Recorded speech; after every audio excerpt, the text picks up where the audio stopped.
Hey folks, and welcome to another episode of the Leadership Tales podcast. Today I'm joined by an amazing character, Liz Sandwith. We've been working with Liz and the association who runs around internal audit in the UK. What I love about Liz is she's got steeped in a background of internal audit in different organizations, Channel 5, Bupa, so healthcare in the UK, but also has the financial background as well, but also has a fascinating background in terms of where she was brought up and how she was brought up by a father she obviously deeply respects.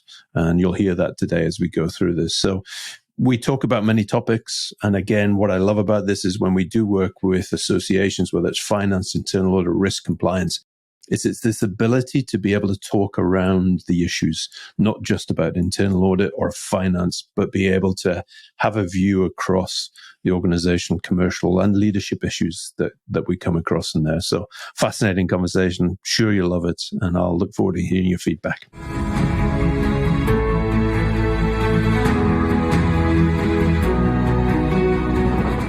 Liz, tell us who you are. Give the audience a view of what you've done and where you're from. Yeah. Okay, I will do that. Thank you very much, Colin, and thank you very much for inviting me to be here today. Pleasure. So who am I? Liz Sandwith. I've been in the working world, probably I would say for almost 54 years, Whoa. Of which 34 this year will have been spent in internal audit. I grew up in a service family. My father was in the RAF, so we lived all over the world. I've lived in Australia, Singapore, Germany, what was Aden, which is now Yemen, lots and lots of different places, Cyprus, which taught me that actually, unlike And sometimes some of this is only when you reflect back in time and you think about circumstances. So, talking to work colleagues, they say, that one of their best friends is someone they met in school. Well, actually, I don't have that because I probably did a new school every 3 years. Amazing. Because that was the service life. And in a strange way, it gave me the opportunity to be new every 3 years. Mm-hmm. So I didn't have a track record. I hadn't come up with this group of people that were in my class. I came new to the class. So some of that was difficult because everybody had already made friends. There were little groups, all of that sort of thing. But also there were opportunities for me to be different because I was new. So I wasn't in the groups. But it meant that I had to learn how to become accepted by a group. And I think, you learn those sorts of things almost without really noticing that you've learned them. But what it has taught me through life is actually I'm really quite good at getting on with people. I'm really quite good at talking to people, finding out about things without being confrontational or difficult. And, as an internal auditor, understanding what people do and why they do it is absolutely crucial to everything we do. So some of those skills you learn as a child without noticing you're learning them. You actually then take them forward into your working life, and they are skills that you need to survive. And I think that was really important. I would also say I wasn't very good at school. Join the club on that one. It wasn't really where I wanted to be. I'm not quite sure where I wanted to be. But at school, it didn't seem to work for me for whatever reason. My father, I think, lost patience after many years with me with maths. So I remember doing fractions at school, and could I get my head around them? No. So we spent many Sundays with an orange, breaking up the segments and thinking about it as a fraction. I love that. And what that taught me again was about coaching. It was about patience. I mean, he had the patience of a saint. I think the only time I recall him becoming frustrated and, as it were, handing me back to the maths teacher, and I will probably be about 6 or 7 now, was we'd been talking at school in maths about a pound of lead, which was the heavier, a pound of lead or a pound of feathers. And I said lead. And the teacher said no. And I said, yes, because lead's heavier than feathers. And he said, the pound is the key, not the material. No light bulb, puzzled look. So I went home and I was talking to my father about it. And he got out different things, some stones and then some feathers, and, tried to demonstrate it.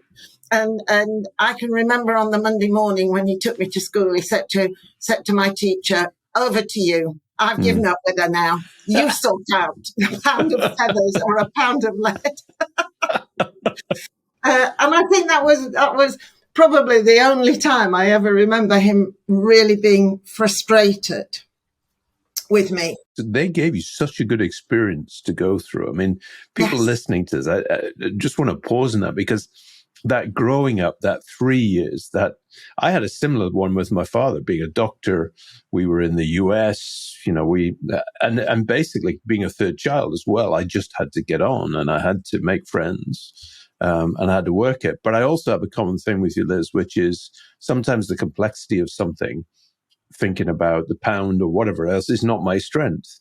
Mine is the daily reality of building relationships and other pieces. But I have friends who, particularly in the internal audit function, who would just go, "Oh, Colin, you're stupid." I'm like, "Yeah, I might be in that, but I'm not in this." Yeah. And I think that's really good. And I remember I've just taken over, end of last year, as chair of governors for a local accountability board for an academy school. And I love spending time in the school talking to the children. They are phenomenal. And it is an incredibly vulnerable area of Leeds. 60% of the children are on free school meals because they come from disadvantaged families, I would say. And I can remember having the same sort of conversation with the maths teacher. And I said, because I sit in some of the classes when I go, and I said to her, just before you say, yes, I can come and sit in your class, can I give you an example? And I gave her the pound of lead and the pound of feathers. And she just looked at me and laughed and said, maybe maths isn't the classroom you want to sit in. I love that. I think there's something about how we think as well, though, because there's cultural elements. My wife's a teacher, and she was talking about this. And there's a couple of Hong Kong origin families who've come into her school, and the speed of their uptake of the learning culturally is very different to ours. I think there's this cultural piece as well about how we're brought up in there, which affects how we look at internal audit and businesses globally as well. Yes, it does. And I think, I won't dwell on the maths bit, but just because you're not good at one thing doesn't mean that you don't have a raft of different skills. So in my school, I get on really well with the children. They love talking to me. And they have a school parliament, and I go and I listen to them. And, they're brilliant at saying, so what do you do? They don't go, oh my goodness, that's the chair of our governors, we have to be on our best behaviour. They just go, I'm going to ask a question. Who are you? What do you do? Why are you here? Love it. There's no side to them. And the other thing I noticed, and again, I think this is time passing. So I wear glasses, you wear glasses. When I was a child at school, you used to get the teasing about being, four eyes, specky four eyes, all that sort of very cruel stuff with children. But what I have noticed is how tolerant they are of each other. I mean, in one of the school parliaments that I attended, and it's a group of about 15 children representing years, there was a young girl, and she had a soft toy because she needed that comfort. It was important to her. It helped her. It was an anchor.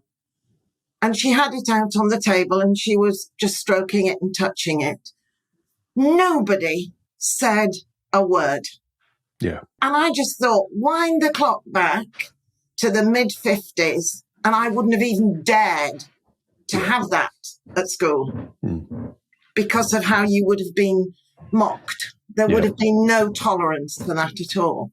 So I think we're seeing a future generation, and I hope they keep the tolerance and respect for each other that I'm seeing in this school. And I know it's not the same everywhere, but I am seeing it. It inspires me to think about my world and internal audit and, what we do. And are we, as internal auditors, tolerant of each other?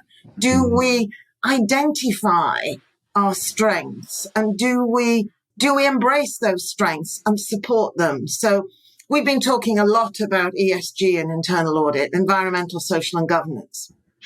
And one of the things some internal auditors will say, not what we do, not what I'm about.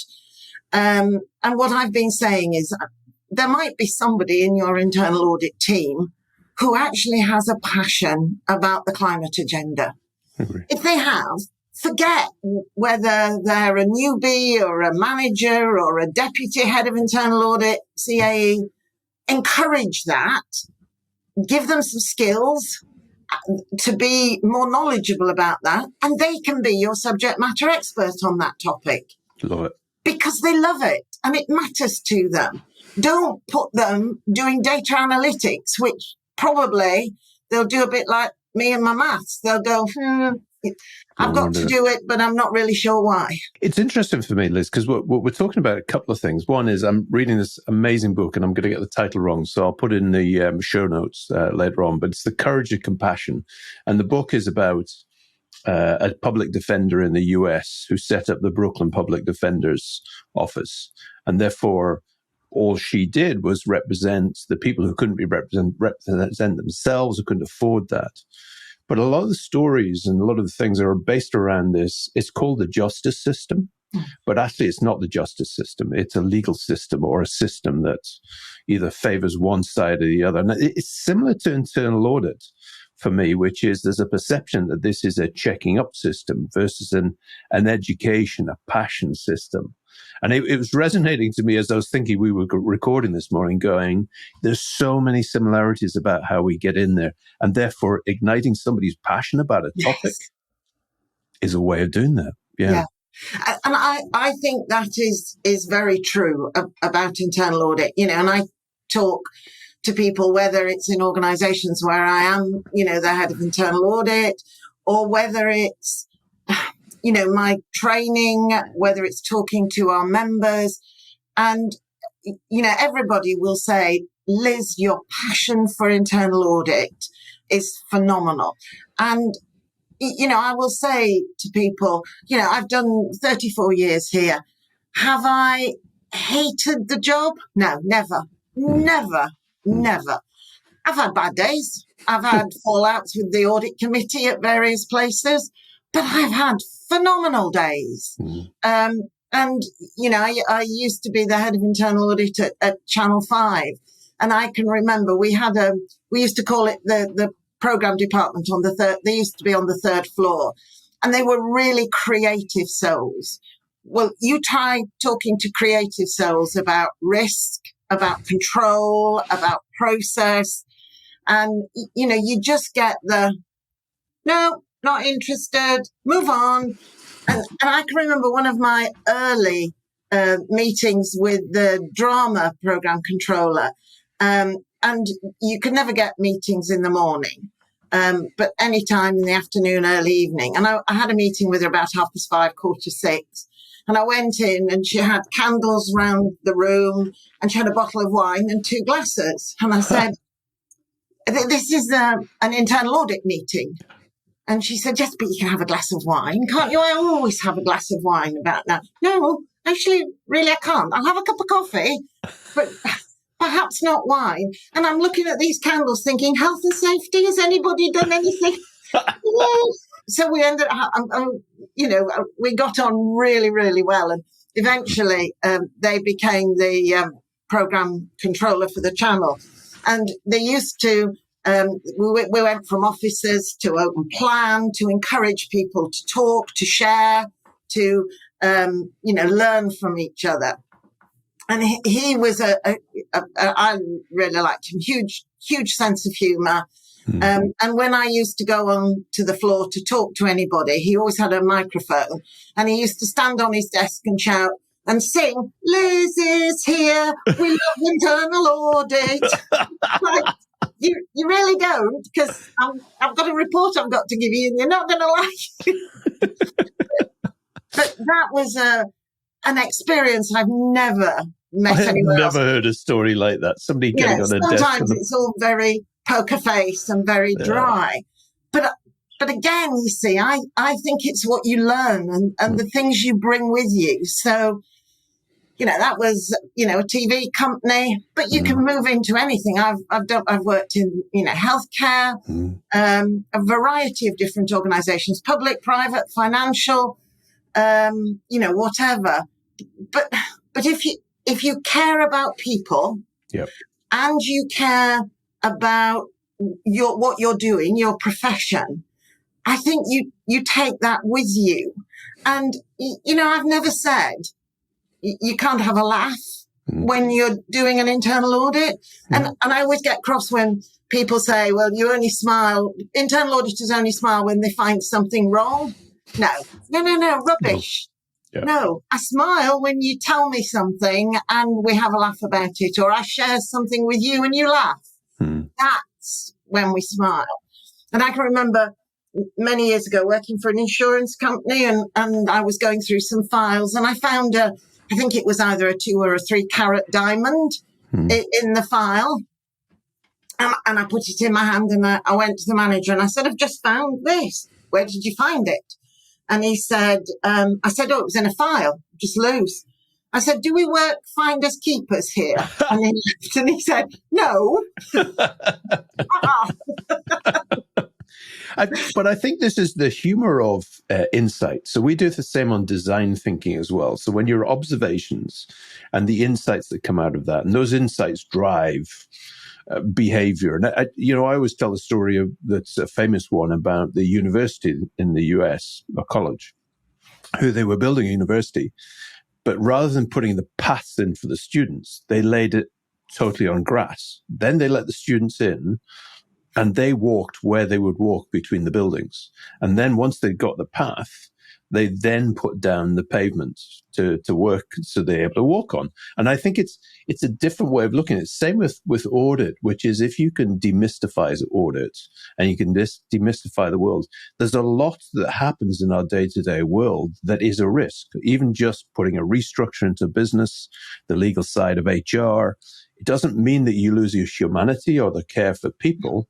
It's just being able to blend those into effective decisions in a lot of ways is what you're talking about there, isn't it? Yes. Yeah, absolutely. Although the path story is quite interesting because my husband's a dairy farmer, and we have a footpath across one of our fields, which, irritates him at times because people don't control their dogs and all sorts of things. So he gets frustrated occasionally. But then sometimes the walkers follow what they think is a path, but it's where the cows have walked. So the cows have a routine in terms of their day and where they walk, and you can see paths they create. And so I guess in your scenario, you could end up with the wrong path.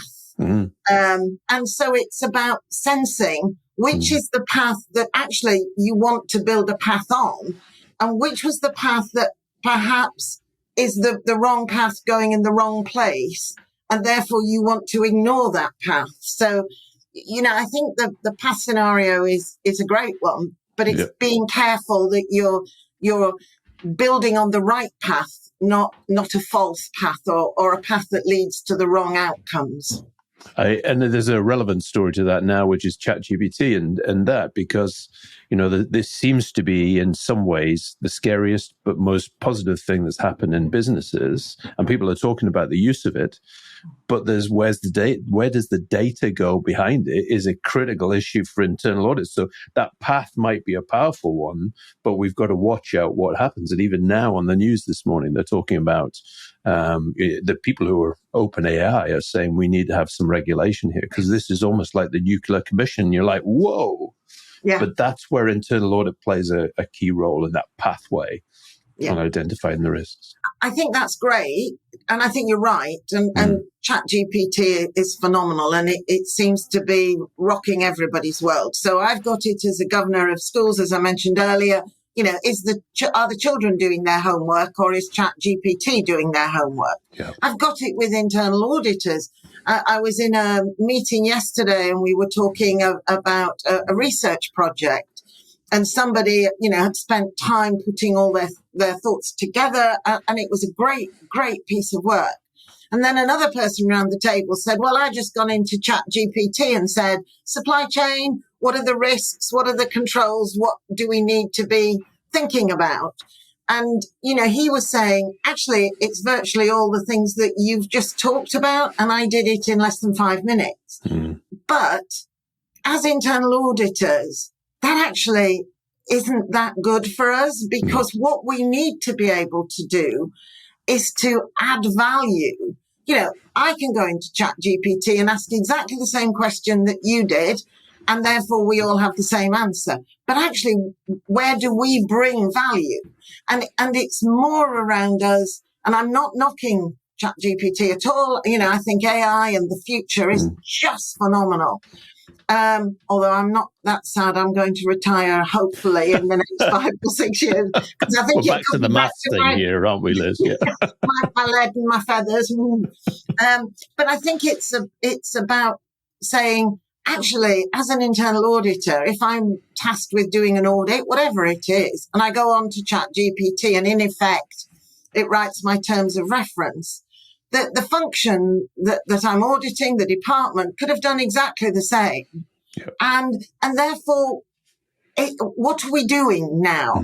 Because, if you as a head of a function can look at what you should be doing, ask questions, put things in place, and I'm coming along saying, oh, great, you've identified all the risks, you've got the controls in place, this is all great. But actually, where's the here? The thinking that goes with that, the things that we talked about, as children that you learn, exploring things, our paths. Do we need a gate on that path? It might be a valid path, but maybe we need a gate on it. So I know some organizations are already banning ChatGPT. Some are looking at the paid version and how they can make that work. But I was also talking to a great guy who was at our Ireland conference, and he sent me an email after the conference of the 28 new AI tools that had been launched just that week. And it's like, whoa, how fast is this? Yeah. And there are people saying this is, the end of internal audit. Why will we need internal audit anymore? And I go, you see, I can wind the clock back to when corporate governance became the thing, and everybody said, oh, now we've got corporate governance, we won't need internal audit anymore. And that proves false. We're still here. But I think it's about learning to be adaptable. And that's back to my different school every 3 years. Yeah. Learning and understanding the importance of appreciating the challenges we face, not being intimidated by them, and a bit as we said, we will make mistakes because that's life. You make mistakes.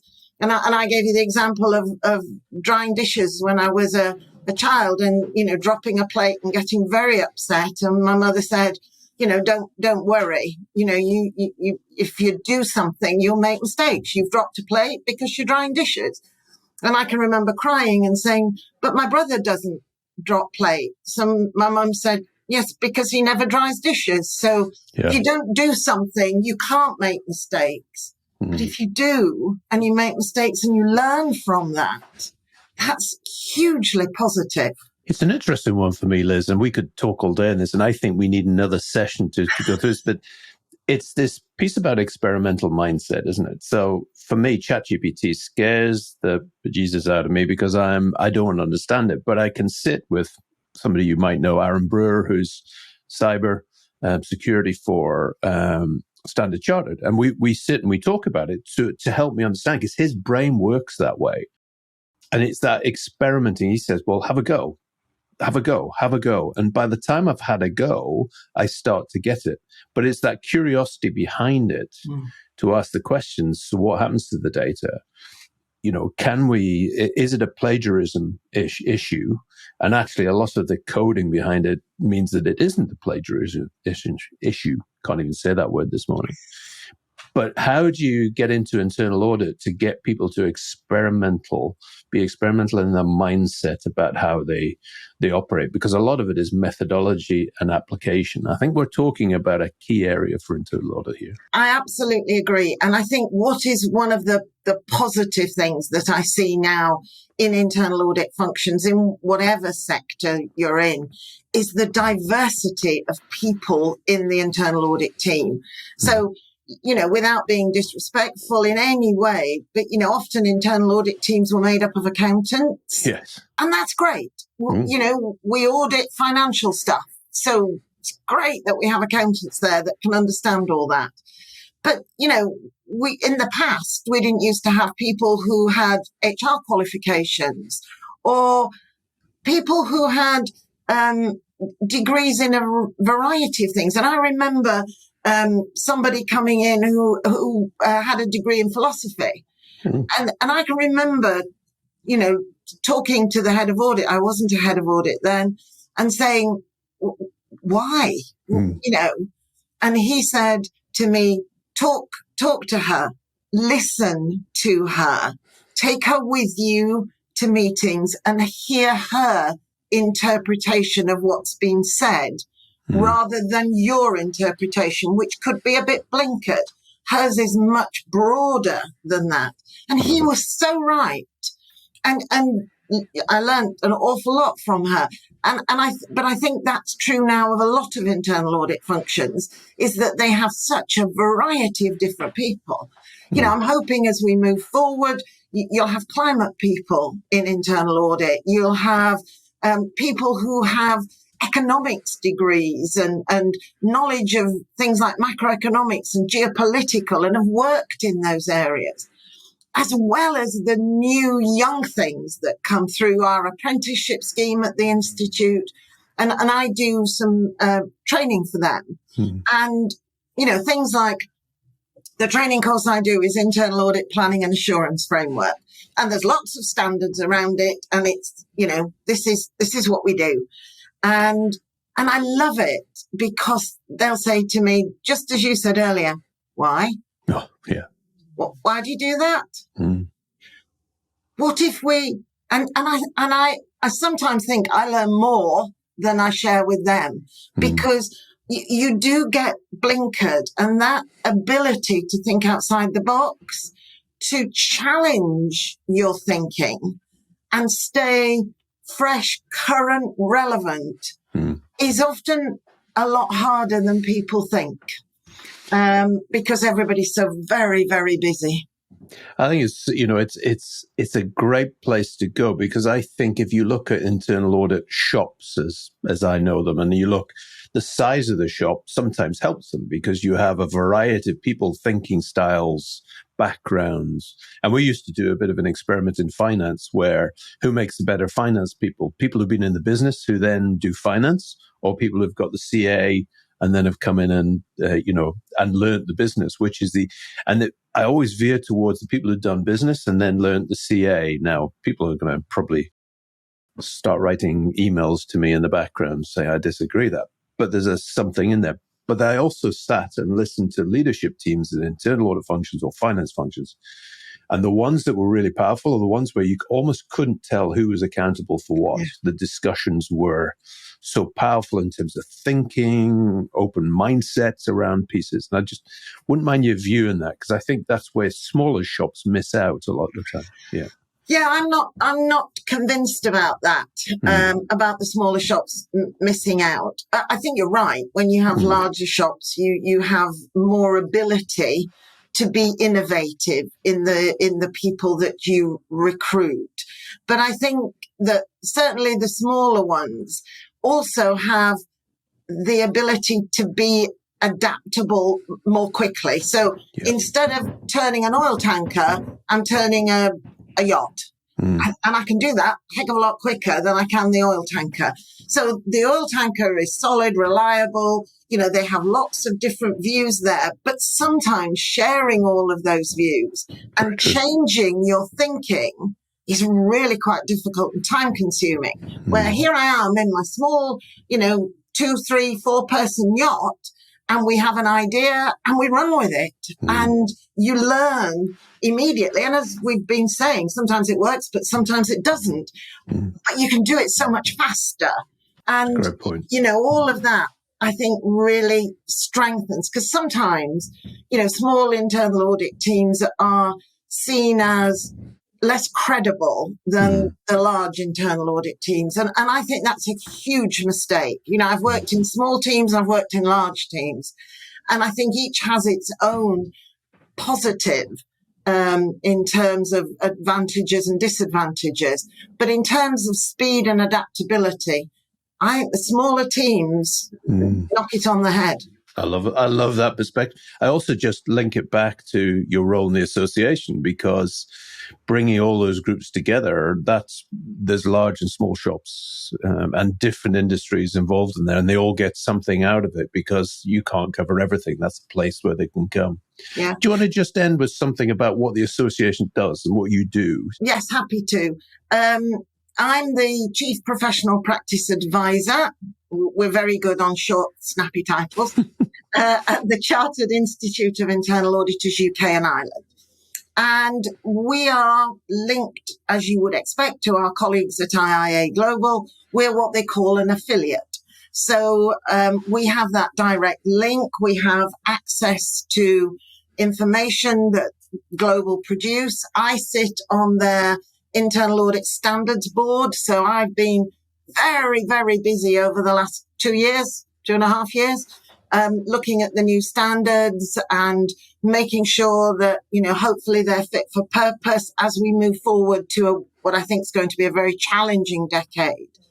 But at the Institute, I do lots of webinars to share things with our members. I run the Local Authority Internal Audit Forum. I'm responsible for the production of technical guidance. I support our audit leaders. We have an audit leaders community. I run events with them. We're doing one this afternoon on data privacy and social media.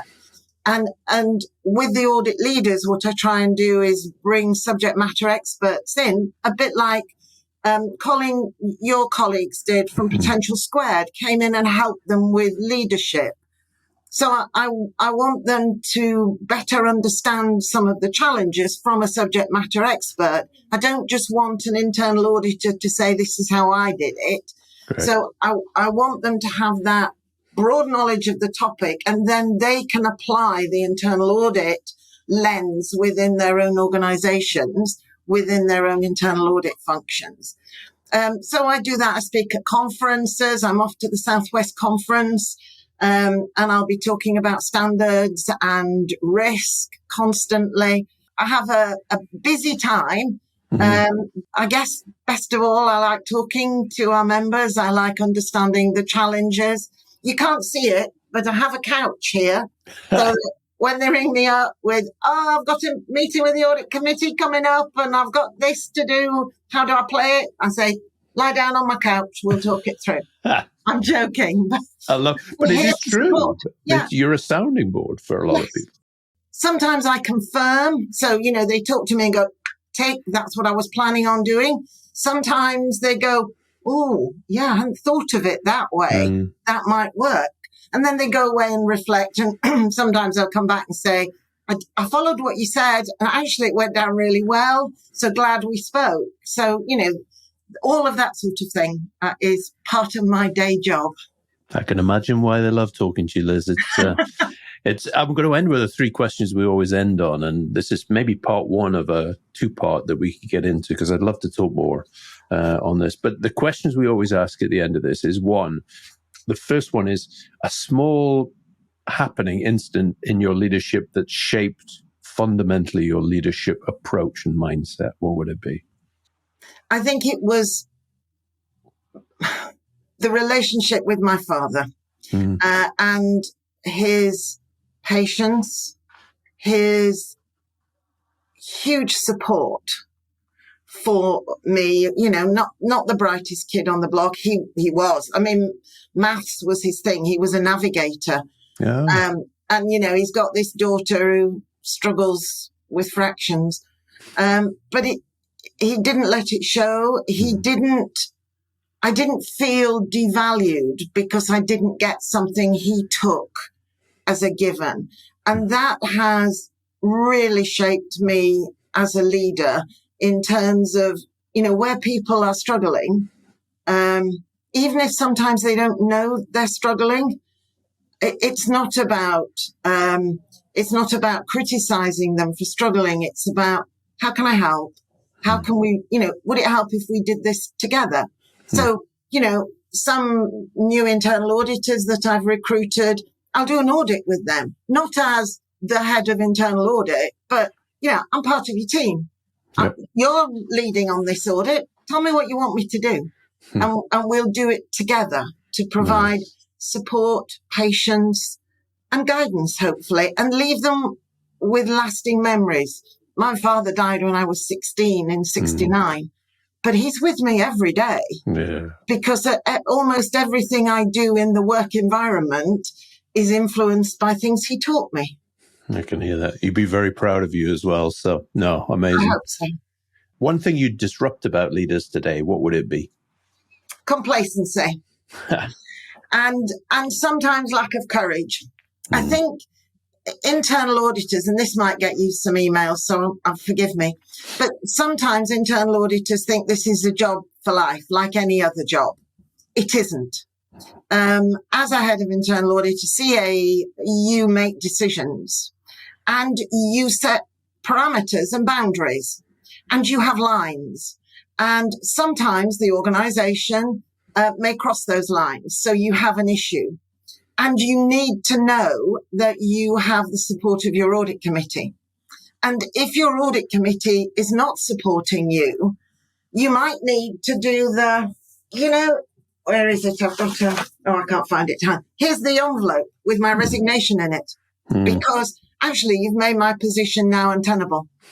And I can remember that when I worked for the TV company, one of the staff had asked for their bonus to be paid early and then resigned.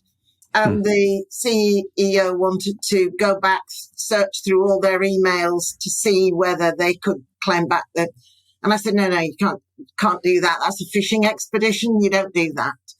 And she said, well, I might want to do it. And I said, well, you do want to do it. Then I will talk to the audit committee and I can't stay here because my code of ethics won't allow me to do that. So she went, oh, okay. All right, then. I won't do it.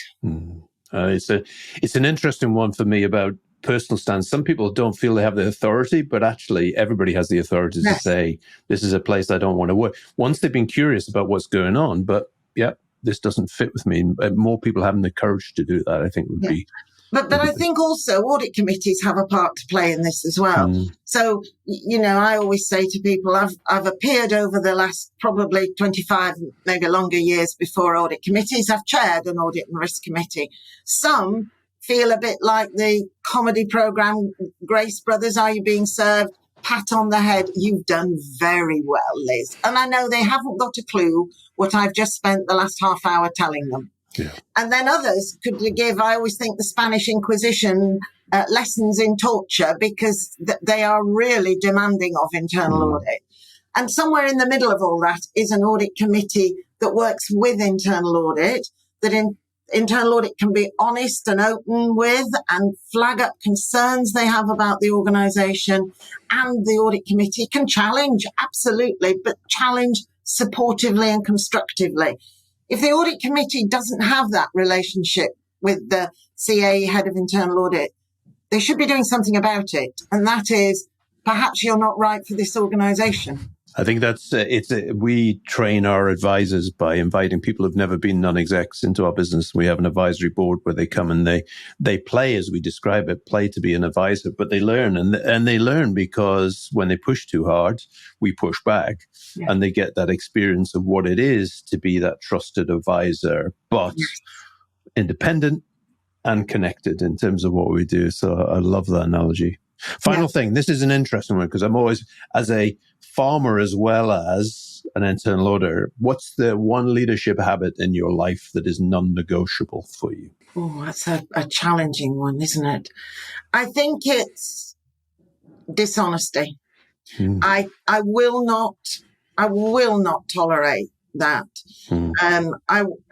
I think whatever the story is, whatever the issue is, honesty is always the best policy. And we're back to my father again, who told me that all the way through. So, you send your parents go to parent-teachers night, and I've forgotten to tell them that I haven't been doing my homework, and they're going to get all that feedback. I learned very quickly, if I was honest with them before they went, I didn't get into trouble when they came home and knew things I hadn't told them. And for me, as a leader, that's always what I've wanted. Always tell me.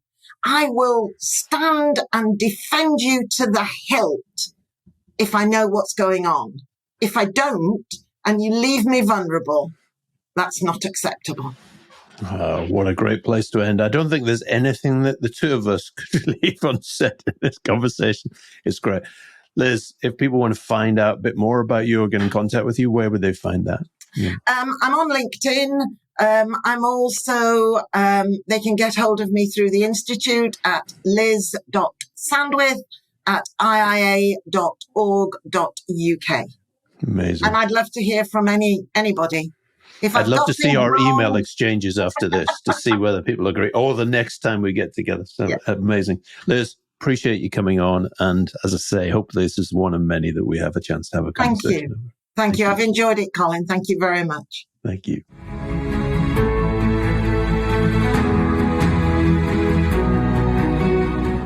That was Liz. Incredible conversation. It's one of those people that you meet that you can just have a conversation with. And this is the second conversation, just talking about her background, her father being in the RAF, the stories of maths and how she almost fought against, in some ways, some of the things her dad was good at, but how in a lot of ways she learned so much from being a part of his life, and him and his patience was one thing that stuck with me today. And I think in leaders, we can learn a lot, as she summarized at the end.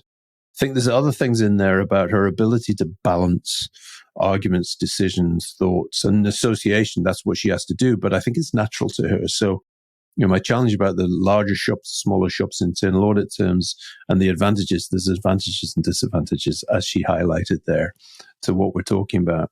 Again, this comes back into this piece that in a leader's role, there are many things: the people, the risk, the compliance, the commercials, the financials. And as leaders, we need to get better, not experts, but get better at understanding our roles in there. And Liz demonstrates that in her work in the association, applies some of those learnings in there. So fascinating lady. Love talking to her, and I'm sure you enjoyed listening. I look forward to welcoming you back another episode of the Leadership Tales podcast very shortly.